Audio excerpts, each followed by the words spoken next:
Hello అండి, welcome to Kalyani the home chef. ఈరోజు మన ఛానల్లో చాలా ఈజీగా టేస్టీగా చైనీస్ ఎగ్ ఫ్రైడ్ రైస్ని ఎలా ప్రిపేర్ చేయాలో తెలుసుకుందామండి. ముందుగా దీనికోసం 200 గ్రాముల బియ్యంని 20 నిమిషాల పాటు నానబెట్టుకోవాలి. 20 నిమిషాల తర్వాత స్టవ్ వెలిగించుకొని స్టవ్ పైన పెట్టుకొని ఇలా పొడి పొడిలాడేలాగా రైస్ని కుక్ చేసుకోవాలి. ఇప్పుడు స్టవ్ వెలిగించుకొని ఒక ప్యాన్ పెట్టుకొని అందులో 2 టేబుల్ స్పూన్ల ఆయిల్ని వేసుకోవాలి. ఆయిల్ కాస్త వేడయ్యాక మసాలా దినుసుల్లో స్టార్ ఉంటుంది కదా, ఆ స్టార్ని వేసుకోవాలి. ఇలా వేసుకున్న తర్వాత ఒక 3 వెల్లుల్లి రెబ్బల్ని సన్నగా కట్ చేసుకొని వేసుకోవాలి.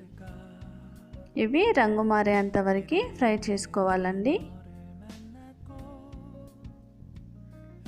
ఇవి ఇలా కాస్త రంగు మారాక ఇందులో సన్నగా తరిగి పెట్టుకున్న ఒక మీడియం సైజ్ క్యారెట్ని వేసుకోవాలి. అలాగే ఒక హాఫ్ క్యాప్సికమ్ని కూడా ఇలా సన్నగా తరిగి పెట్టుకొని వేసుకోవాలి. వీటితో పాటు స్ప్రింగ్ ఆనియన్స్లోని వైట్ ఆనియన్స్ ఉంటాయి కదా, వాటిని కూడా సన్నగా కట్ చేసుకొని వేసుకోవాలి. ఇలా అన్నీ వేసుకున్న తర్వాత 2 నుంచి 3 నిమిషాల పాటు హై ఫ్లేమ్లో వీటిని బాగా కుక్ చేసుకోవాలి. చైనీస్ వంటల్ని ఎప్పుడైనా హై ఫ్లేమ్లోనే ఉంచి కుక్ చేసుకోవాలండి. ఇలా ఇవి బాగా ఫ్రై అయిన తర్వాత వీటిని ఒక పక్కకి పెట్టుకొని స్టవ్ని మీడియం ఫ్లేమ్లో పెట్టుకొని 3 ఎగ్స్ని ఇలా కొట్టి పోసుకోవాలి. ఇలా ఎగ్స్ని పోసుకున్న తర్వాత 30 సెకండ్ల పాటు వీటిని కదపకుండా ఉంచాలి. 30 సెకండ్స్ తర్వాత వీటిని ఇలా చిన్న చిన్న పీసెస్ లాగా చేసుకోవాలి. ఇలా ఎగ్ని చేసుకున్న తర్వాత ఇందులో 1 టీ స్పూన్ వెనిగర్ని వేసుకోవాలి. దీనితో పాటు 1 టీ స్పూన్ నల్ల మిరియాల పొడి,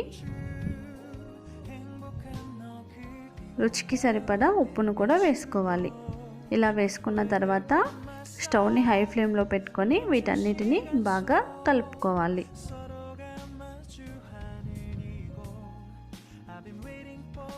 ఇలా కలుపుకున్న తర్వాత ముందుగా మనం ప్రిపేర్ చేసి పెట్టుకున్న రైస్ని వేసుకోవాలి. ఇలా వేసుకున్న తర్వాత 1 టీ స్పూన్ సోయా సాస్ని కూడా వేసుకొని బాగా కలుపుకోవాలి. ఇలా కలుపుకున్న తర్వాత స్టవ్ని హై ఫ్లేమ్ మీద ఉంచుకొని 3 నుంచి 4 నిమిషాల పాటు ఈ రైస్ని బాగా కుక్ చేసుకోవాలి. ఇది ఇలా బాగా కలిసిపోయాక ఇందులో కొద్దిగా స్ప్రింగ్ ఆనియన్స్ని వేసుకొని మరొకసారి బాగా కలుపుకోవాలి. అంతే అండి, ఎంతో easy and tasty Chinese fried rice ready అయిపోయినట్టే. స్విచ్ ఆఫ్ చేసుకొని సర్వ్ చేసేసుకోవడమే. ఈ రెసిపీ కనుక మీకు నచ్చినట్లయితే ఒక లైక్ చేయండి, మీ ఫ్రెండ్స్తో షేర్ చేయండి. అలాగే కళ్యాణి ది హోమ్ చెఫ్ ఛానల్ని సబ్స్క్రైబ్ చేసుకోండి.